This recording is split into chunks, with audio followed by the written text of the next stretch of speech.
Okay, welcome to Organic Chemistry, okay, Chapter 5. So we have been through Chapter 1, 2, 3, and 4. Now we are in Chapter 5, talking about stereochemistry.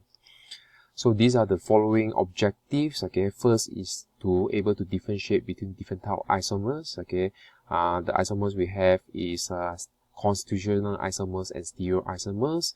Okay, between stereoisomers we got enantiomers, diastereomers, and mesocompounds. So again, we need to be able to distinguish these type of stereoisomers.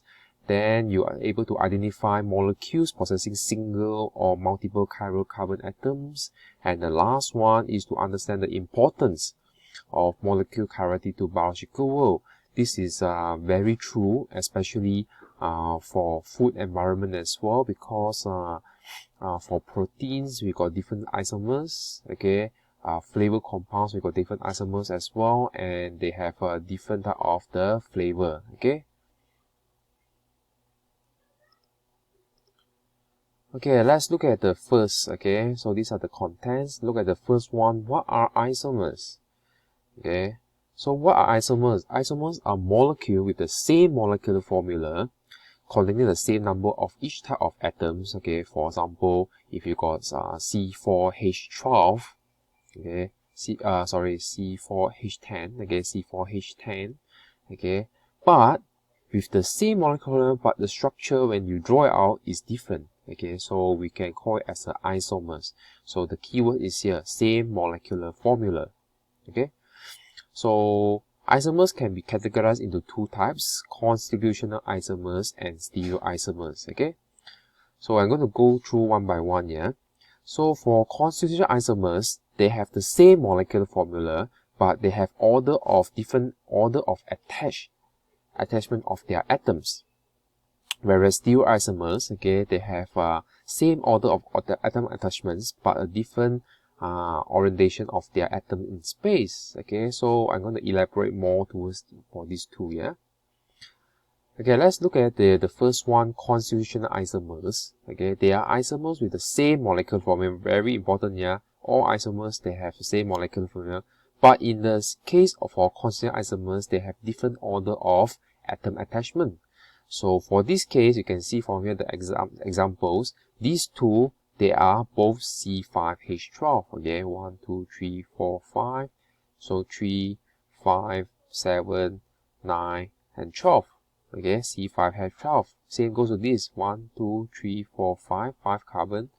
3, 4, 5, 6, 7, 8, 9, 10, 11, 12. So both of them is C5H12. But if you're looking at the molecule, what happened? This is a straight chain, whereas this one is a branch chain at second carbon. Okay, that's why it's 2-methylbutane. Alright, so you can see that they have the same molecular but different structure. We call this as what? We call these two as constitutional isomers. Okay, so their identity, you say, comparing these two, what is their relationship? These two are constitutional isomers. If you're looking at stereoisomers are isomers with the same molecular formula. Again, isomers all have the same molecular formula. But if you're looking at the order of atom attachments, they are the same. Okay? If you look at the molecule over here, there are 1, 2, 3, 4 carbons. Okay? If you're looking at these two carbons, okay, flanked between the double bond, they both have CH3H. These also have CH3H. And this molecule over here, which is the stereoisomer, same thing. You can see from here is CH3, CH3, Alright, so you can see from here, okay, the first one, which is this. Okay, so you can see from here, they have what? These two carbon, this carbon, okay, this carbon have CH3H. This carbon have CH3H. Okay, so if you're looking at this, okay, this molecule, same thing, they have a CH3H, CH3H. Okay, so this is what it means by they have the same order of atom attachment. Okay, the carbon here attached both to CH3H, this carbon CH3H, and same goes to these two. Okay, the only difference is what? The only difference is that they orientation in space. Alright, so if you're looking at this one, okay, these two, CH3 is pointing up there, okay, whereas this is one pointing up and one pointing down. Okay, this is what it means by the different orientation of their atoms in space, because it's just, although they attach the same one is up, one is down, and then the other one is both is up. Okay,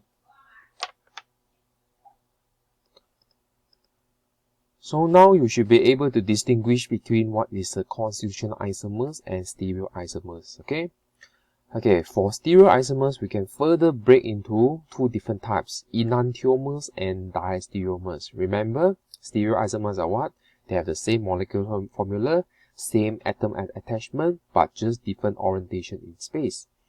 So if you want to differentiate between enantiomers and diastereomers, okay, so you will need to what you need to do, right, is to look at certain characteristics. Okay, in this case is what we call mirror image, superimposable or non-superimposable mirror image. Okay,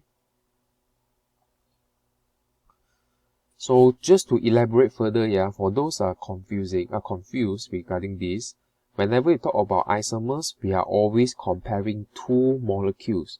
What are their relationship? Okay, these two molecules, are they considered as constitutional isomers, the relationship? Yes or no? These two molecules, are they considered as stereoisomers?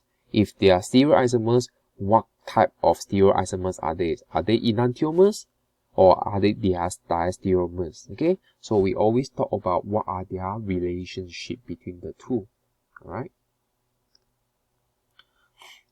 So let's look at what are enantiomers. Alright.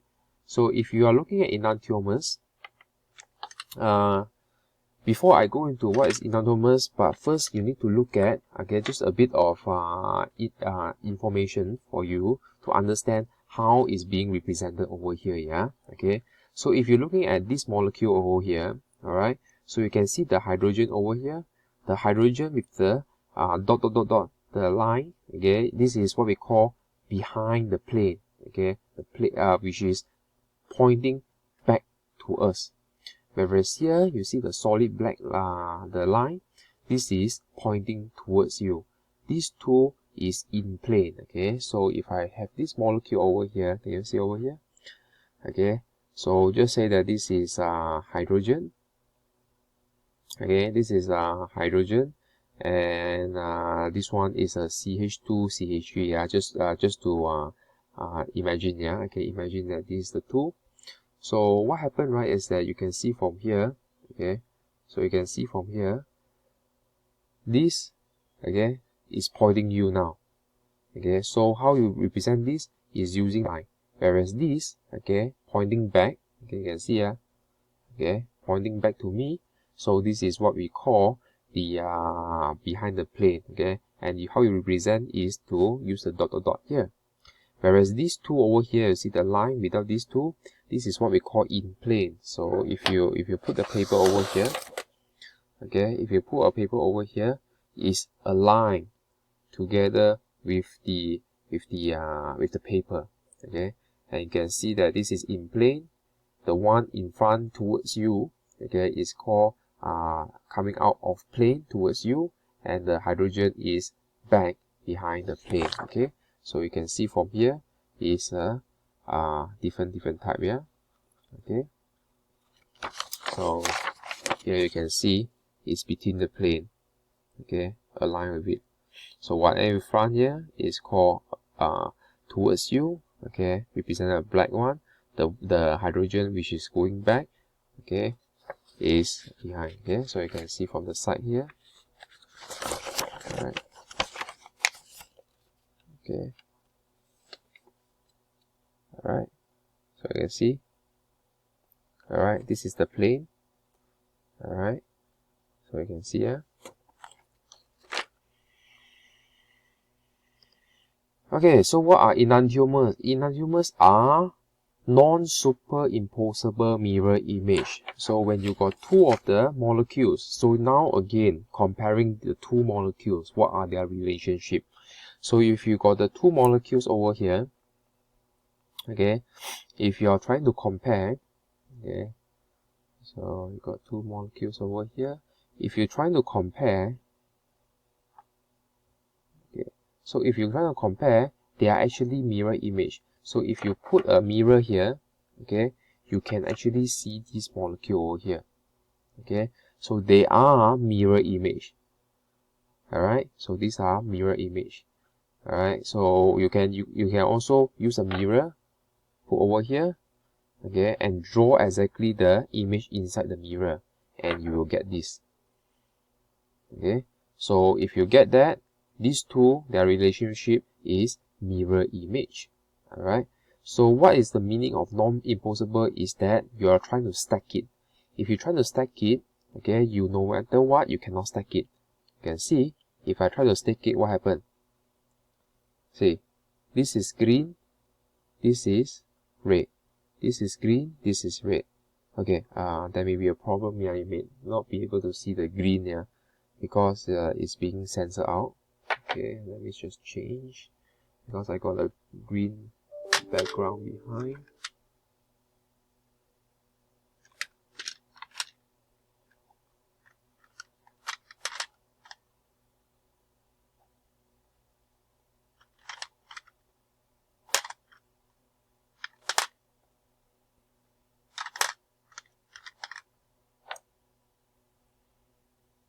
Okay, I only got green color over here. Okay, so you will see that there's a different over here, yeah. Okay, so these are mirror image. So when you're comparing these two, they are mirror image to each other. Alright, but when you're trying to stack it out, you can see no matter how you try to stack, okay, it's different. Okay, this is what we call non-superimposable. You cannot stack it. Alright. So if you got these two criteria fulfilled, non-superimposable mirror image, okay, they are mirror image but it's non-super mirror image, then these two, the relationship of these two is considered as a pair of enantiomers. Okay, a pair of enantiomers. So you can see from here another representative. Okay, you can see using this, it's pointing towards you behind the computer, facing behind, and this one towards you. You can see that they are mirror image. When you're trying to stack up together, they are non-superimposable. So they are considered a pair of enantiomers. Okay, their relationship is enantiomers. Okay, when the molecule cannot be superimposed on its mirror image, the molecule is said to be chiral. Okay, so when they are pair of enantiomers, they are considered as a chiral molecule. Okay, they are considered as a chiral molecule. And how you can know about whether is it a chiral molecule? First, you can also find the chiral carbon. Okay, so if they have a chiral carbon, most likely, more or less, okay, they are considered as a chiral molecule. Chiral carbon is a carbon that attached to 4 different things. Okay, so if just say this one, I switch it to hydrogen. Okay, so hydrogen, OH, CH2, CH3, this is not one. So when there's no chiral carbon, it's not a chiral molecule. In this case, got 4 different groups. Okay, so this is a chiral carbon, and this one will be a chiral molecule.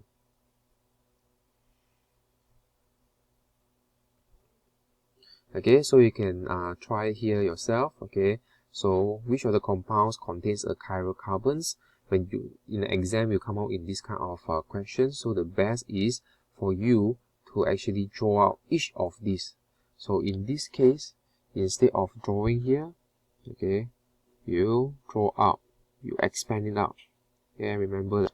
And then you can see from here, okay, so CH3, OH. So how many different groups? There's only one group, 2, 3. So it's not a chiral carbon. So this is not a chiral carbon. Okay, so this one is not a chiral carbon as well because of 3H. Okay, here is not chiral carbon because of 3H. Okay, so when you're talking about chiral carbon, you need to check every single carbon. Okay, for this one, okay, is a chiral carbon. This one is not. This one is not. This one is not. Okay, this one is a chiral carbon. If you expand it out, okay, 1 group, 2, 3, and 4 group. When you check this one, this is not a chiral carbon because got 3H attached to it. This one is not because only got 3 groups. This one got 3 groups, 2 groups, 2 H same H, and this one got 3 same H. So there is no chiral carbon at all. So this one is a chiral carbon. Okay, so you check. This one is not chiral carbon. 2H, 2H, 2H, 2H is not a chiral carbon. This one could be, if you draw it down here. So we got 1 group, 2 groups, 3 groups, 4 groups here. In this case, when you got ring form, just took the nearest 2 to 3 carbons.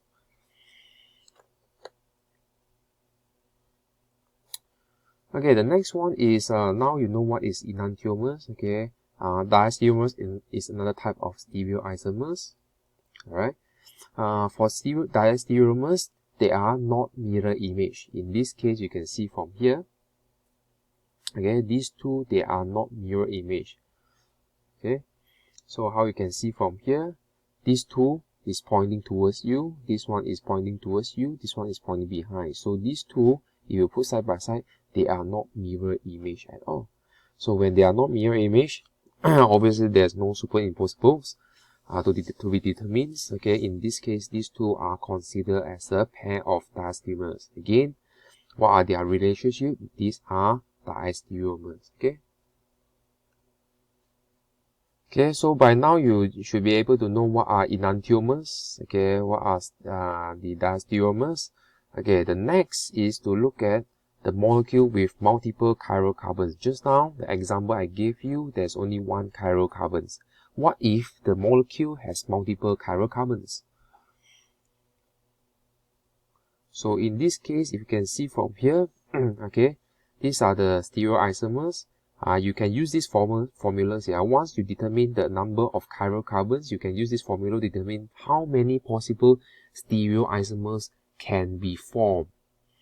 Okay, how many stereoisomers can be formed using the same the molecule, yeah, the same molecular structure. Okay, so in this case, you can see from here, here, is this a chiral carbon? No, because only got 3 groups. Okay, is this a chiral carbon? Yes, 1 group, 2 group, 3. This one, is it a chiral carbon? Yes, 1 group, 2 group, 3 group, and 4 group. Okay, so this molecule, specifically this molecule here, 2, 3, 4 trihydroxybutanol, they have 4 stereoisomers. So when they have, they have 2 chiral carbons. Sorry, they have 2 chiral carbons. So 2 to the power of 2 is what? 4. Okay, 4 stereoisomers. Possible to draw 4 stereoisomers. So in this case, you can draw out 1 stereoisomers, 2, and 4. Okay, 4 stereoisomers. So once you have drawn out the 4 stereoisomers, what you can do next, right, is to determine what is the... Okay, so you look at these two, A and B, what are their relationship? If you put a mirror over here, okay, this one will be a mirror image of this. Okay, and specifically, this one is a non-superimposable mirror image. Alright, same goes to this. If you put a mirror here, you can draw this out from there, and when you look comparing these two mirror image, they are non-superimposable mirror image. So in this case, these two are enantiomers, these two are a pair of enantiomers. Okay, what are the relationship? Enantiomers, enantiomers.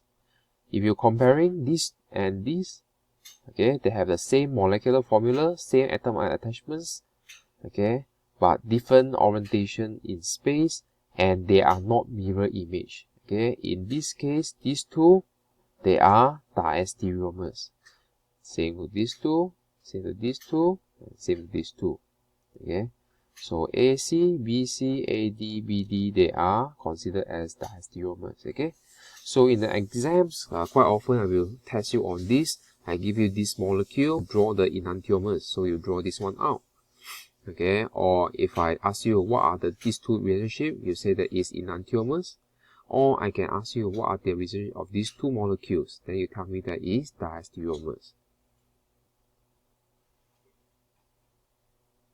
Okay, another molecule. okay, tartaric acid in this case. Alright, so for tartaric acids, you can determine C from here. Okay, I just take this one as an example. Okay, don't look at these three first. So how many chiral carbons are there? Is this chiral carbon? No. Okay, is this chiral carbon? Yes. Chiral carbon? Yes. This one chiral carbon? No. So in this case, there are a total of 2 chiral carbons. So you take into this formula 2 to the power of 2, you can draw 4. So you can draw 1, 2, 3, 4 stereoisomers. So what's the next step? Is to look at their relationship. These two is enantiomers. How about these two? These two, if you check, okay, it looks like it can form, these two is mirror image, but if you look closely, they are actually a pair of superimposable mirror image. So if I rotate these over, you can see that these two are superimposable. They can actually stack with each other. So in this case, right, they are actually same molecule, but we give them a fancy name for it. Okay, although they are same molecule, we give them a fancy name for it. We call it as a meso compound.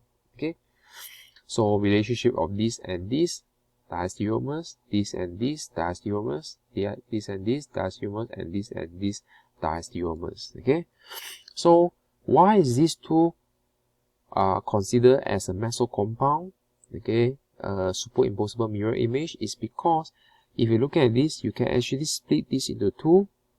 Okay, you can split this into two, and you can see that they are actually a plane of symmetry. Is a plane of symmetry that this part and this part is the same. Okay, so these two parts are the same. Okay, and this one is the plane of symmetry. Okay, you can see CHO, CHOH, HHOO. Okay, so whenever you see that, whenever there has a plane of symmetry, these two, they cannot be a chiral molecule. They cannot be a chiral molecule. Even though they got chiral carbon, these two, they cannot be a chiral molecule. In this case, they are meso compound. Okay. If you're looking at cholesterols, there are multiple. Okay, there are multiple chiral carbons. In this case, there are in total 1, 2, 3, 4, 5, 6, 7, 8. 8 chiral carbons, 2 to the power 8. There are 256 possible stereoisomers that you can draw for this structure. Surprisingly, okay, for human cholesterol, there is only one type. Okay, why I'm saying this, right, is that it's very specific. Okay, it's very, very specific. Okay, same goes with this one. Okay, this one is the menthol. Okay, L-menthol. Okay, the menthol from the peppermint oil. Okay, there are 3 stereoisomers, so possibly you can draw 8 stereoisomer, but only one stereoisomer which is corresponding to the menthol you extract from peppermint leaves or peppermint oil. Okay, very, very specific. That is why you must understand how to differentiate them. Okay, the reason is that you cannot get the wrong menthol. If you order the wrong menthol, okay, it's possible for you to order the wrong one like the menthol. They won't give you the menthol taste that you get from the food. Okay, they won't get the same taste. Okay, when they are in a different type of form, they won't give the same taste. Okay, so if you're looking at this, how relevant is to biological world? Okay, if you look at this biological world, we're talking about enzymes in cardiology. Okay, later on you will see that a lot of processes, okay, food processes, ingredient processes, we use enzyme. Enzyme very, very particular. Okay, they only can recognize one type of stereoisomers. Okay, they only can one type of stereoisomers. They won't recognize more. So if you got 8 different types of stereoisomers, they only recognize one. All the other 7, they totally cannot recognize. Okay, maybe partially, okay, depending on the affinity, but usually the reactivity is very, very short. Okay, So you can see from here, almost all molecular in living system, they are chiral. Okay, both plant and animal. If you get ingredient from plants or animal base, they both have this system, chiral system. Although chiral molecule exists as one number of stereoisomers, almost invariably only one stereoisomer is found in nature. Enzyme called chymotrypsin. Okay, chymotrypsin you can see from the digestion system. Okay, has about 251 chiral carbons, but only one of its stereoisomers is produced and used by any organisms. Okay, the chymotrypsin to digest the protein, there is only one type that can digest. Okay, the other 250 chiral, the other stereoisomers, not 251 stereoisomers, all the other stereoisomers, okay, won't be recognized. Okay, does not have this reactivity. Okay, so enzymes are chiral substances which only produce or react with substances that match their stereochemical requirements. For an enzyme to catalyze a biological reactions, the molecule involved must fit into the enzyme chiral binding site. Okay, just to demonstrate what it means is like this. Just say that this is the enzyme surface. Okay, this is the enzyme. So they only can recognize H, CHO, oxygen, and hydrogen fit over here. If you just switch this around into a mirror image, non-superimposable mirror image, you can see it doesn't fit anymore. Here can fit, but this part doesn't fit. No matter how you rotate, it doesn't fit. So in this case, this enzyme cannot fit to digest this one. Whereas this cannot be digested. Okay, so very, very specific. So later you'll learn that for proteins, carbohydrates, okay, lipids, okay, or flavor molecules, all these they have different type of they can be differentiated into different type of stereoisomers. Okay, and they have different chemical and physical properties. Okay, so for examples, their melting point, boiling point can be different. Okay, can be different, yeah. Alright. Whereas the chemical side, their reactivity, biological reactivity, like in this case, will be different. One can recognize, one cannot be recognized. Same goes to flavor. Some they got flavor, some they don't have flavor. Okay, like MSG, okay, it's a glutamate, it's an amino acid. Okay, the L-glutamate, umami effect. Okay, the other one, the D, there's no umami effect at all. Okay, so this is very, very important, yeah. Alright, so very important for amino acid and carbohydrates, yeah, you will learn later on in biochemistry, yeah, the subject. Okay, so this is just to summarize. Okay, so you have all these, they all have the same molecular formula. This one, the order of attachment, different order of atoms, whereas this one they have the same orientation of space. This one not regular, this one is different. Okay, this one, if you compare the two of the enantiomers relationship, they are mirror image. This one is not mirror image. This one is mirror image, but this one is non-superimposable mirror image. This one not applicable. This one is a superimposable mirror image, yeah, or what we call mesocompound. Okay, so they can have different biochemical and biological the properties, but they have the same physical properties, yeah, except the optical rotations. This one can have different chemical biological activity, okay, different physical property, as well as the optical rotation, yeah. Okay, so this one actually should be including. Okay, including optical activity, optical rotation, yeah. This one, mesocompound, basically they are the same molecule. Okay, so I will conclude here. Alright, for next week, week 8, we will have a mini project based on this, so make sure that you understand all this concept. Okay, so I will brief you later on the mini project, yeah. So last but not least, please remember, after you watch this video, please record in the Padlets. Please go to the Padlets and tell me whether you have a question. If you have a question, please ask. If you do not have a question, write there no questions, okay? Remember to write your name and your ID so that I can mark your attendance, okay? Thank you very much.